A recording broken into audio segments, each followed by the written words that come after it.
नमस्ते. नमस्ते म्हटलं. नमस्कार. नाव सांगा सर तुमचं. मी किरण रघुनाथ शेलार. मी खडकजामचा राहणारा, चांदवड तालुक्यातील खडकजाम गाव.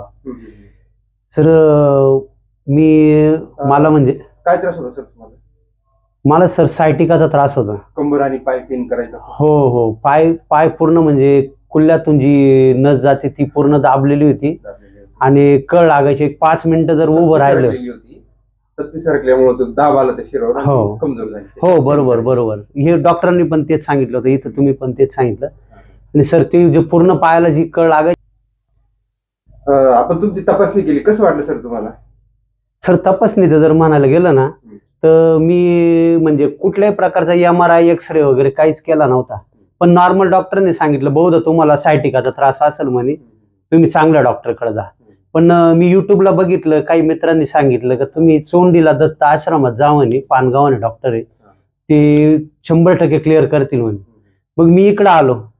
सर तुम्ही ज्या पद्धतीने चेक केलं ना आणि सांगितलं का हा 100% सायटिकाचा त्रास आहे, तुमची L4 L5च्या जवळपास नस दबलेली आहे आणि ती पायाच्या बॉटनपर्यंत जाते आणि ती 100% मला तसाच प्रॉब्लेम होता. मी न सांगता त्यांनी हे सगळं निदान करून सांगितलं आणि त्याच्यावरती त्यांनी पेशंट आले, आम्ही बारकाईने तपासणी करतो. पेशंटने काय म्हणतो गुडघा दुखतो, नेमकं गुडघा कशामुळे दुखतो आम्ही याचं निदान करतो. तर काहींना गुडघा न दुखता बॅक पेन असतो, त्याच्यामुळे गुडघा दुखतो. हो बरोबर. पेशंट आम्ही गुडघ्याच्या ट्रीटमेंट न देता 100% गुडघा दुखायला थांबवला. म्हणजे आम्ही निदान करतो आधी आणि मग उपचार करतो. बरोबर. आणि सर काय माहितीये का, जे लोक सांगतात इकडे जा तिकडे जा, मी खूप खूप ठिकाणी फिरलो, बऱ्याच डॉक्टरांचे अनुभव घेतले, बरेच वैद्य चोळणारे सगळ्यांकडे गेलो, पण मला इथं ज्या प्रकारे म्हणजे ट्रीटमेंट भेटली आणि आज माझा 70% प्रॉब्लेम सॉल्व्ह आहे. दुसऱ्याच राऊंड मध्ये म्हटलं तरी चालेल, कारण मी माझा हा 2 वर्षापासूनचा त्रास आहे. 2 वर्षामध्ये मी म्हणजे असं म्हणा का नरक यातना भोगत होतो, पण इथं आल्यानंतर आहे ना मला एकदम 100% रिलीफ भेटतंय आता.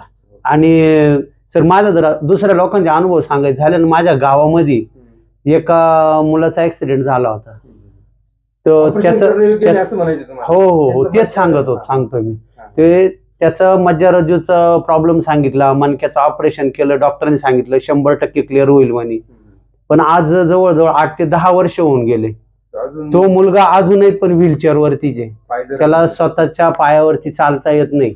म्हणजे असं तेवढं एकच नाही, अजून माझ्या गावामध्ये अजून पण 2 आहे, त्यांचे ऑपरेशन झाले. एक जण स्टिक घेऊन कसा तरी धडपडत चालतोय, एक जण असं बेडवरतीच आहे, अशा प्रकारचं आहे. पण मग इथं आल्यानंतर आहे ना हो भीती म्हणजे मला वाटत होतं आणि बरेच जण म्हटले पण होते तुला ऑपरेशनच पर्याय आहे. पण मग त्यांचं पाहिल्यानंतर मी ऑपरेशनचं 100% म्हटलं नको बाबा, भले घरात बसावं लागलं चालेल, पण इकडं आलो आणि घरात बसणं सोडा. पण आता मला 100% खात्री का मी पंढरपूरच्या वारीला सुद्धा पायी चालू शकतो. आता काम वगैरे करू शकता तुम्ही, चालणं वगैरे. हो, मी कालच दिवसभर काम केलं, तांबाट्याच्या तारी गोळा केल्या, टोकर गोळा केले, पेपर काढला, दिवसभराचं काम केलं मी काल. काही प्रॉब्लेम नाही? काही नाही व्यवस्थित एकदम. तर मी व्हिडिओ मध्ये टाकतो, खरंय का ते? हो एकदम 100% खरं आहे. कोणाला जर वाटत असेल तर माझा नंबर लिहून घ्या, 97 67 30 76 79. हा माझा नंबर आहे, 24 तास चालू असतो, कधी फोन करा. जर तुम्हाला वाटत असेल हे खोटं आहे तर मी स्वतः तुमच्याशी बोलल. जरी डॉक्टरांनी मुलाखत माझी घेतली असेल पण ही कोणत्या दबावात घेतली का काय, मला देऊन घेतली हे तुम्हाला सगळं स्पष्टपणे सांगाल. बरोबर आहे. हो हो हो, कारण का सेकंडनी लोक करतात, खोटे व्हिडिओ पण शेअर करतात सर पब्लिसिटीसाठी. पण मी लोकांना सांगू इच्छितो का 100% इथं तसं काही नाही, इथं जे आहे ते मी बोलतोय, मला रिझल्ट भेटला म्हणून मी सांगतोय. उगाच काहीतरी तुमचे 2 पैसे जातील आणि मला समाधान भेटलं असं नाहीये. उलट तुम्हाला जर इथं येऊन जर गुण आला, तुम्हाला समाधान भेटलं तर डॉक्टरांना पण समाधान भेटतं. आणि मी सांगतो माझा व्हिडिओ पाहून तुम्हाला जर समाधान भेटत असेल आणि तुम्हाला गुण येत असेल तर मला पण समाधान भेटणार आहे. बरोबर आहे, अगदी रोखोक बोललाय. हो हो, जे आहे ते आहे. धन्यवाद. धन्यवाद.